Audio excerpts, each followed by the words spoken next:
하나님 말씀 창세기 2장입니다. 창세기 2장 1절에서 끝절까지 말씀 교독합니다. 1절 말씀 제가 먼저 받들어 봉독드립니다. 천지와 만물이 다 이루니라. 하나님이 지으시던 일이 일곱째 날에 이를 때 마치니 그 지으시던 일이 다음으로 일곱째 날에 안식하시니라. 너희가 하나님의 성전인 것과 하나님의 성령이 너희 안에 거하시는 것을 알지 못하느냐. 모든 정사와 권세와 능력과 주관하는 자와 이 세상과 일컫는 오는 세상에 일컫는 모든 이름 위에 뛰어나게 하시고 또 만물을 그 발 아래 복종하게 하시고 그를 만물 위에 교회의 머리로 주셨느니라. 교회는 그의 몸이니 만물 안에서 만물을 충만케 하시는 자의 충만이니라. 천지와 만물이 다 이루니라.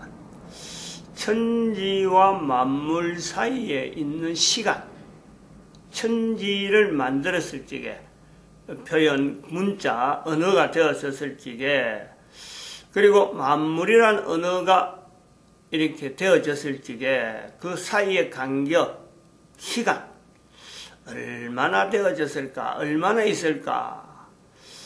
우리가 그것을 어느 정도 유추를 할 수 있겠죠. 우리가 천지라고 하는 이 표현 창세기 1장에서도 많이 다뤘습니다만은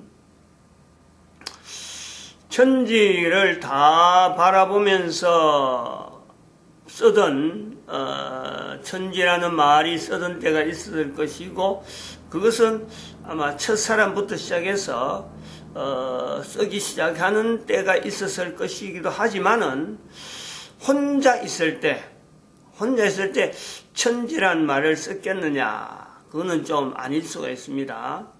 사람이 많이 있어서 천지란 말을 써야 될 이유가 뭔가는 사건이 있었겠죠.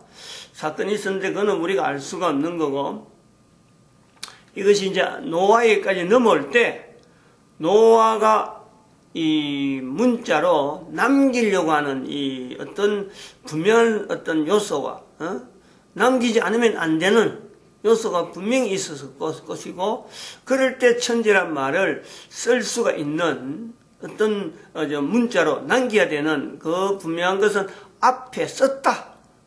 언어로서 말로서 썼다. 그래서 문자로 남긴다. 우리 이런 걸 보는 거죠. 그러면은 천지라고 하는 어떤 대상과 이걸 쓰는 사람의 어떤 그 시작점 그리고 문자로 남겨지는 이거는요 다 연대가 다 달라요. 근데 그런 거 우리가 다 일일이 모든 문자 간에 모든 언어 간에 그걸 다 알 수는 없습니다.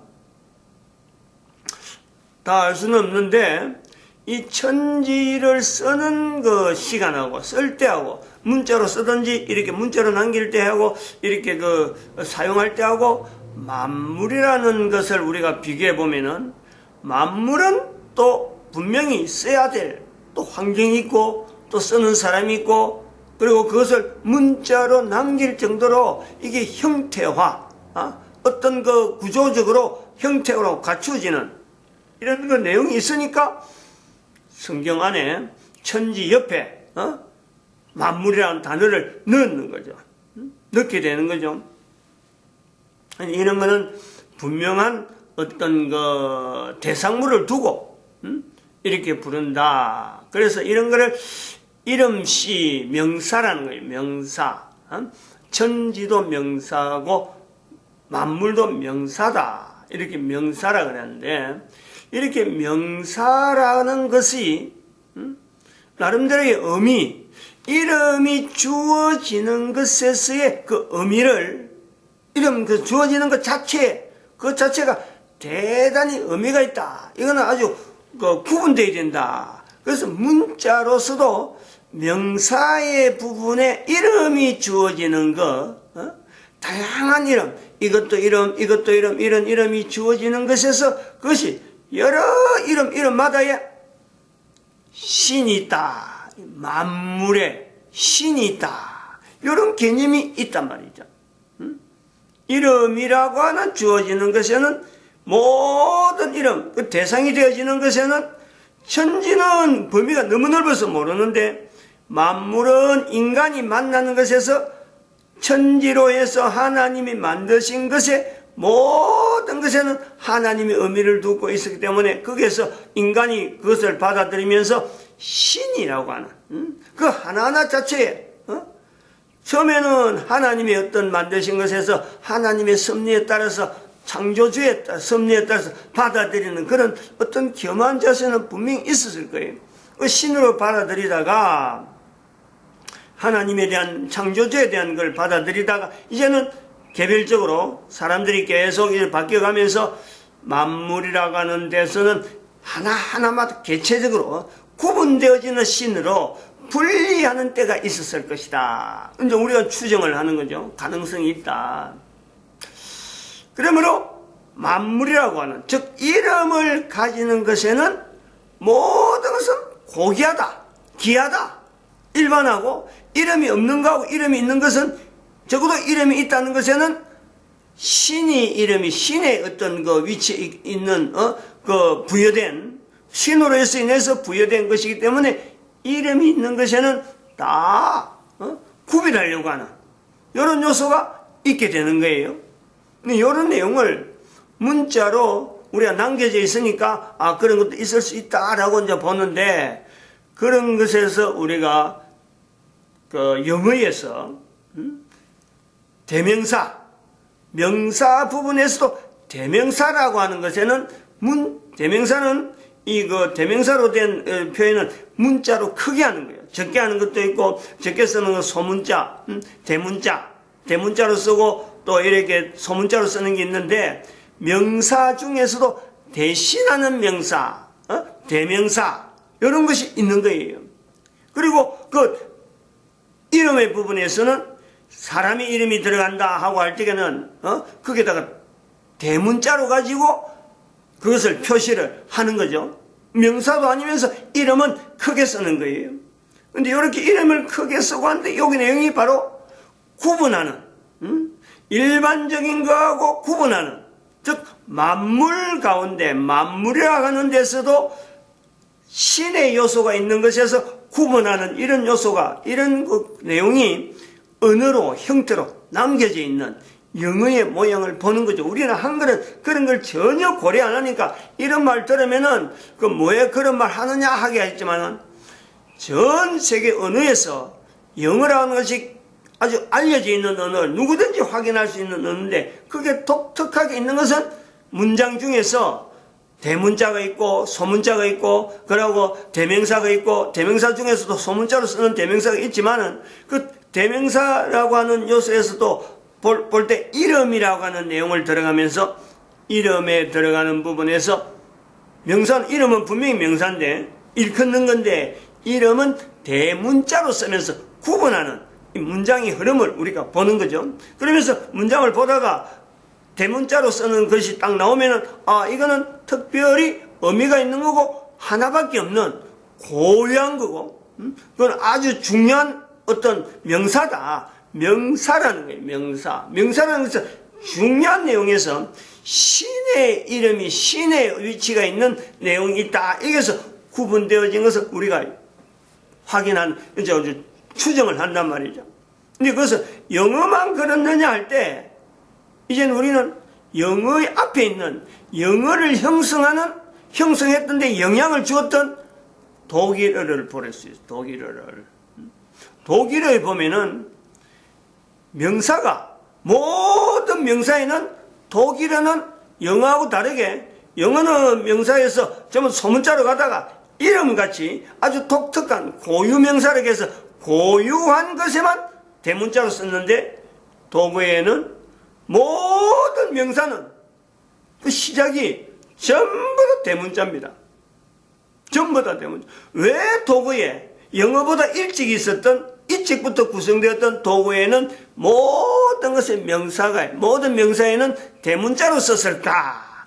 요 내용이 만물이라고 하는 데 있어서 신의 개념이 있다라고 하는 표현을 신의 개념이 있어서 그 개념이 있는 것에 대는 이름을 붙이는 것에는 이거는 부를 때 사람이 함부로 할 때 구별해야 되는 문자로서 남기는 것에서 구별하려고 하는 시도 이런 요소가 이제는 독일에서 갖춰지는데 이런 형태가 독일에서도 도구에서도 이 내용이 도이치어라 할 수 있는 도이치에서 남겨지는 이런 요소도 또 따지고 들면은 헬라어에 들어가는 헬라어로부터 넘어오니까 헬라어 도이치어에 앞선 헬라어에 가보면 그 흔적이 소문자로 된 글자가 있고 대문자로 된 글자가 있고 소문자로만 쭉 되어 있는 글자는 이거는 바로 우리 신약 성경에 나타나는 성경 전체가 신약 성경 전체는 소문자로 되어 있는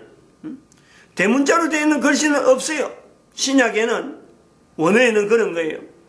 헬라어라가는 그럼 대문자로 쓴다고 할 때 문자로 대문자로 쓴다 할 때 전체적으로 대문자로 쓰는 이 문장을 가지는 글씨는 사용하는 사람들이 관공서 또 어떤 그 통치자들이 문자로 남길 때는 이 사람들이 쓰는 글씨는 대문자로 남기는 여기서부터 권리 자체가 인간에게 있는 권력이 대문자로 쓰는 사람들에게 주어지는 그 권리가 하늘로부터 나름대로 신의 위치에 있다. 이런 표시를 사람들이 쓰는 언어에서 구분하는 헬라 사회가 있다면 이런 내용을 우리가 볼 때 이 만물이라고 하는 내용에서 만물 중에서 신의 자리로 두는 이 흔적을 우리가 볼 때 천지와 만물 사이에 이 어떤 시간적인 그리고 그 사용하는 사람들의 부류들 그 여러 가지 어떤 그 여러 가지 문화들의 차이 이런 걸 우리가 다양한 내용이 있어서다가 어느 누군가가 천지를 쓰게 되고 어느 누군가가 만물을 씀으로써 그 만물을 쓴 의도 만물이라는 언어를 쓰게 된 의도 처음 의도는 분명히 만물 가운데 천지를 만드신 하나님이라는 요소가 분명히 개념이 들어가 있다 하더라도 있었을 것이다. 그걸 썼을 분명히 있는데 이것이 계속 쓰면서 아까 영어에서 우리가 추적해서 도이치어로 가서 도이치에서도 가서 헬라어에 나타나는 어떤 대문자를 사용하는 이 내용을 우리가 확인하면서 비교하면서 만물이라는 단어를 쓰게 될 때 문자로 남기게 될 때 누가 이것을 썼느냐 하는 것 자체는 나중에는 의미는 사라지고 어떤 의미로 썼느냐 하는 것 자체에 대해서도 처음 의미가 희석되면서 바꿔지면서 우주 가운데 있는 수많은 어떤 여러 가지 내용들을 현상들을 만물에다가 이름을 갖다 붙이는 거기에다가 사람들 이해를 하는 거죠. 받아들이는. 그래서 나타나는 것이 헬라 신화, 로마 신화라 하는 어떤 신들과 그 인간들이 막 뒤섞여서 일어나는 사건들에서 이야기로 어떤 신의 위치나 현상들에 대한 설명을 오히려 그런 식으로 해서 하나의 문화를 형성하게 되는 그래다가 지금은 신화라는 이 자체도 사라지고 아무도 그 신화를 따라가지 않는 그런 내용이 되어졌는데 지금은 오히려 사람마다 인터넷이라는 내용을 가지고 그것보다 더한 신화보다 더한 그런 언어들을 우리는 마음대로 지금은 누구든지 문학이라는 내용을 가지고 창조 문학을 글로 쓰는 거죠. 글로 쓰는데 글로 쓰는 내용에서 누구든지 글로 쓰는 할 때 글로 쓰는다 할 때 글을 쓰는 그 언어를 사용하는 사람들의 그 요소를 보면은 기존에 있는 언어를 써야 사람들에게 알려지고 소통되어지는 요소는 있는데 그것 말고 기존에 있는 언어를 쓰지 아니하고 자기가 언어를 만들어내서 이렇게 써야 되겠다. 그래서 어떤 글을 쓸 적에 거기다가 가미를 하는 거예요. 요런 언어는 요런 뜻이 있을 것이고 그런 개념에 있는 언어를 계속해서 반복함으로써 그 글을 읽는 사람이 새로운 언어를 받아봐. 새로운 언어를 보면서 이거 이런 뜻의 언어가 형성되어서 이렇게 글로서 표현되어지네 하고 받아들이면서 이게 일반화되어지는, 유통되어지는 내용을 우리가 본단 말이에요. 그러면 우리가 여기서 볼 때 언어라고 하는 것이 이것이 이름으로 되어질 수 있는, 즉 다시 말하면 이름이 언어로 되는 것, 언어가 이름이 되어지는 차이는 분명히 있는데 이름을 사용한다. 어떻게 일컫는가? 창세기 2장 19절에 있는 성경 표현에, 본문의 표현에 나온 대로 하면은 어떻게 이름을 짓나 보시려고 하나님께서 생물들을 그 앞으로 이끌어 오시니 아담이 일컫는 바가 곧 그 이름이라 라고 하는 이 표현은 오늘 우리에게 있는, 우리 환경에 있는 누구나 만나는 환경, 그를 통해서 우리가 지금 현재 내가 쓰고 있는 언어가 대부분의 사람들은요, 기존에 있는 사람들의 언어, 기존에 쓰고 있는 언어를 그대로 씁니다. 왜냐하면 새로운 이름을 만들 능력도 없고 새로운 이름을 만들어야 될 아무런 하등의 필요를 느끼지 않는 거예요. 그래서 앞에 있는 언어, 다른 사람이 쓰는 언어, 그걸 해야 소통이 되는 거예요. 소통이에요. 그러므로 일반 사람들은 이름을 만든다, 또 내가 특별히 새로운 단어를 쓴다, 어림도 없습니다. 그렇게 할 필요가 없기 때문에 기존에 있는 것만 익혀도 소통하려고 하는 그 요소에서 기존에만 있는도 내가 벅찬 거예요. 어마어마하게 할 일이 많으니까. 창세기 2장 19절에 있는 말씀으로 다시 들어가면은 이름을 만든다, 새로운 언어를 만든다라는 것에는 그 사람에게 나름대로 위치가 주어져 있단 말이에요. 다르게 하면은 다른 사람들에게 영향을 줄 수 있는 요소가 있다. 이걸 우리가 보는 거죠. 아담이 이름을 만들지 않았더라면, 일컫는 생물들의 이름을 부르지 않았더라면 여전히 우리는 전혀 모르는 어떤 내용을 우리는 가지고 있는 내용이 얼마나 많이 있을는지 엄청나게 많이 있을 거예요. 새로운 생물 만날 때마다, 자기가 만나는 모든 생물 만날 때마다 이게 어떻게 불러야 되는지, 또 어떤 불러야 되는 것 자체도 생각도 못하고, 특별히 우리 다른 거는 모르지만 꽃잎들 봐요. 꽃이나 그 식물들 보면은 전해오는 내용이 있고 앞에서 들은 내용이 있고 전문하는 그런 환경 속에 안 서기 때문에 발에 밟히는 풀잎들, 여러 가지들 예서로 막 스쳐 지나가는데 전문가들은 하나하나 이름을 알고 있잖아요. 이건 이렇게 부른다, 저건 부른다. 근데 그것이 소통될 수 있고 유통될 수 있는 어떤 구조가 아니니까 나는 몰라도 그냥 지나가는 거예요. 그러므로 이름을 불렸다, 이름이 주어졌다, 언어를 사용하게 된다. 처음 언어를 사용하게 되는 사람에게는 분명히 다른 사람에게 영향을 줄 수 있는 요소가 있다. 영향을 줄 수 있는 요소가 있다. 다르게 이야기하면은, 또 이걸 우리가 다르게 이야기하면요, 언어를 처음 사용하는 사람에게는 영향을 줄 수 있다는 것 때문에 다른 사람에게, 동물이나 뭐 이런 데 영향을 주는 게 아니라 누군가에게는, 적어도 자기가 아닌 내가 새로운 언어를 사용한다, 어떤 이름을 지어준다 라고 할 적에 아이에게 이름을 지어주는 것도 마찬가지지만 이름이 주어진다, 새로운 언어를 사용하게 한다, 다른 사람에게, 거기는 반드시 그 사람을 통해서 다른 사람에게 나타나는 영향으로 인해서 이름을 지어주는 사람, 새로운 단어를 쓰는 사람은요, 책임이 있는 거예요. 책임이. 요거 책임이라는 내용을 알고 내가 언어를 쓰는 데에서 책임이라는 것이 있다. 요 내용을 알고 언어를 쓰는 사람이 없어요.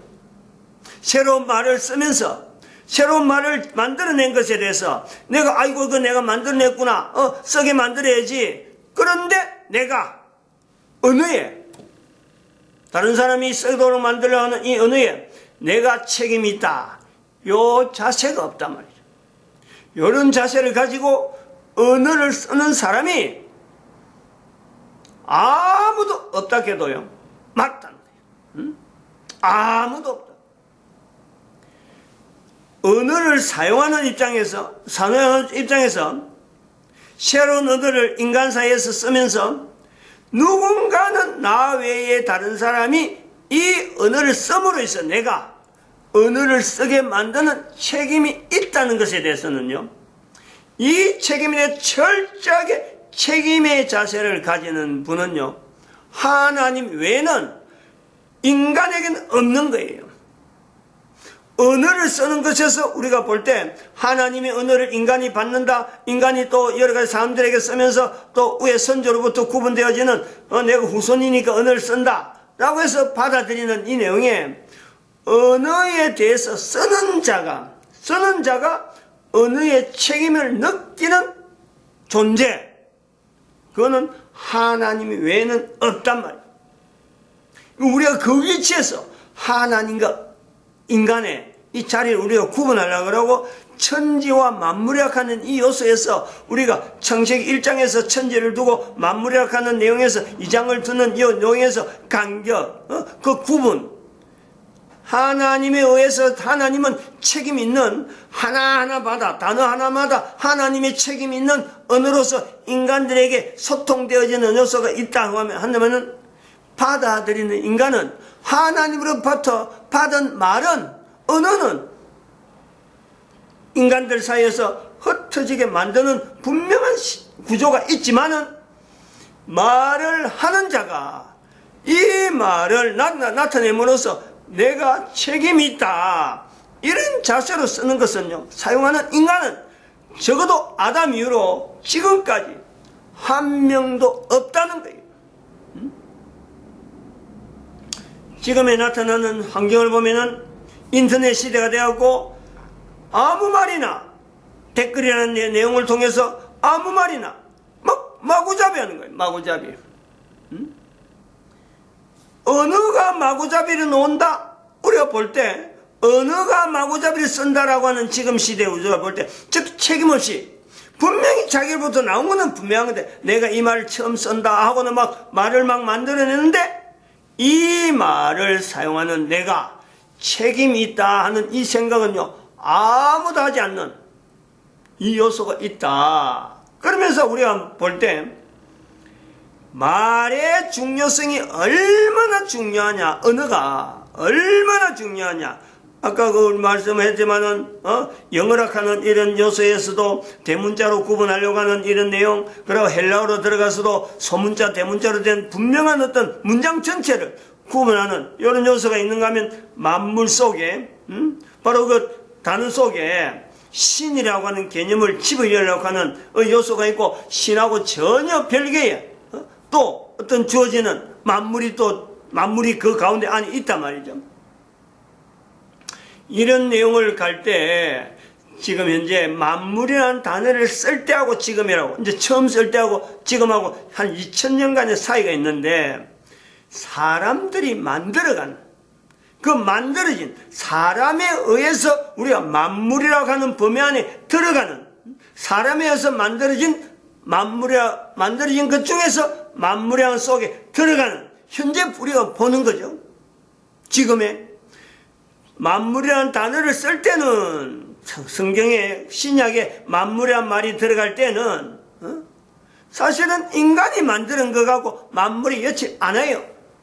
인간 만들어진 것 같고 만물이 연 건 아니란 말이에요. 근데 지금은 만물이라 그러면은 인간이 만드는 것까지 다 들어가면서, 인간이 만드는 것에 의해서 만물이 영향받는 것까지 우리는 지금 다 고려가 되어지는 이런 요소를 우리가 본다는 거예요. 이런 내용에서 언어 하나에 대해서 형성하는 것에 내가 언어를 쓴다, 즉 내가 어떤 물건을 만든다, 거기에는 내가 이름을 거기다가 부여하는 거예요. 근데 그 부여되는 이름이 다른 사람 앞에 영향이 어떤 식으로 영향이 갈 것이라는 것에 대한 책임, 쓰는 사람이 요거 가지고 요렇게 해서 쓰느냐, 언어 하나를 쓸 때에 내가 책임이 있다, 요것 갖고 쓰느냐? 언어를 쓰지 않는 만큼, 언어를 갖고 책임 있는 자세로 쓰지 않는 만큼 내가 만드는 물건, 그 물건에 대해서, 이 물건에 대해서 내가 다른 사람한테 영향을 주는 것을 해서 내가 책임이 있다. 이런 자세를 가지고 물건을 만들까? 만들 때는 경쟁입니다. 이름을 쓸 때도 경쟁이에요. 그리고 그것을 내 혼자만 이득을 봐야지 하고 나타난 내용이 이득을 나타낸다면요, 특허라는 것을 들어가지고 다른 사람이 못 쓰게 하고, 쓰게 만들면서 쓰려고 하고 물건을 만들면서도 다른 사람한테 그거에 대해서 이익을 받으려고 특허를 갖다 붙이고, 이름도 상표라 그래가지고 이름을 특허로 내는, 그러면서 이득을 취한다는, 하지만은 그 언어가, 그 이름이, 그 물건이, 그 만물들이 다른 사람들의 영향을 입히는 데서는요, 책임을 지지 않는 현재 우리의 모습을 본단 말이에요. 지금 우리가 사용하고 있는 것에서 다음에 후대 사람들이, 지금에 쓰지 않는, 지금에 우리가 만나지 않는 사람들이 이제 후대 사람들이 될 텐데, 그 사람들이, 마치겠습니다. 너무 어려워. 예, 마칩니다.